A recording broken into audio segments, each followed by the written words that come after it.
தமிழகத்தில் இருக்கும் இரத்த சிவப்பு மர்ம பாலைவனம் 2 மாவட்டங்களுக்கு மத்தியில் வந்தது எப்படி?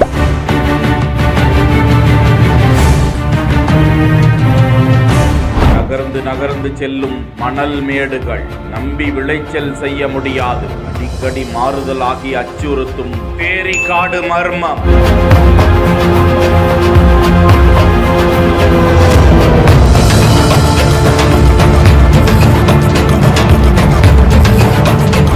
மாவட்டத்தில் இருந்து திருச்செந்தூருக்கு செல்லும் வழியில் குறும்பூர் என்ற பகுதிக்கு முன்னதாக வலதுபுறமாக திரும்பி 4 மாவடி திசையன்பிள்ளை வழியாக சென்றால் சுமார் 12,000 ஏக்கர் கொண்ட பறந்து விரிந்த தேரி காட்டை அடையலாம். தாமிரபரணி ஆற்றின் தென்கரை பகுதியில் மன்னார் வளைகுடாவை நோக்கி தெற்கு தென்கிழக்காக சற்றே சரிந்த நிலையில் காணப்படுகிறது. கடல் மட்டத்தில் இருந்து 15 மீட்டர் உயரத்தில் இருக்கும் இந்த தேரி காட்டில் மணல் மேடுகள் சில சமயம் கடல் மட்டத்தில் இருந்து 25 மீட்டர் உயரம் வரை வளர்ந்து விடுகிறது. மறுசமயம் உயரம் குறைவாகவும் மாறி போகிறது. காற்றின் போக்கு காரணமாக அடுத்த சில மணி நேரங்களிலேயே பெரிய மணல் மேடாக மாறி விடுகிறது. அந்த மணல் குன்றுகளே மெதுவாக இடம்பெயர்ந்து நகர்ந்து செல்வது போல தோன்றுகிறது. தென்மேற்கு பருவமழை காலமான மே மாதம் முதல் செப்டம்பர் மாதம் வரையில் அங்கு பலத்த காற்று வீசும் போதெல்லாம் இது போன்ற மணல் குன்றுகள் இடம் விட்டு இடம் மாறுவதை பார்க்க முடிகிறது.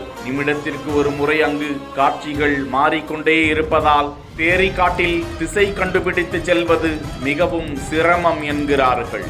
முக்கியமாக அவ்விடம் விவசாயத்திற்கு ஏற்ற இடம் அல்ல என்றும் மழை காலங்களில் அங்குள்ள பள்ளங்களில் தேங்கும் நீர் செயற்கை ஏரிகளாக உருவாகின்றன. தண்ணீர் இருக்கும் காலங்களில் மட்டும் நெல் அல்லது வேறு ஏதாவது பயிரிடுகிறார்கள். அவ்விடத்தின் மற்ற இடங்களில் முந்திரி செடிகள் அங்கும் இங்குமாக வளர்ந்து நிற்கின்றன. ஆனால் அவ்வப்போது வீசும் பலமான காற்று மணலை அள்ளி கொண்டு வந்து முந்திரி செடிகளை மூடிவிடுகின்றன.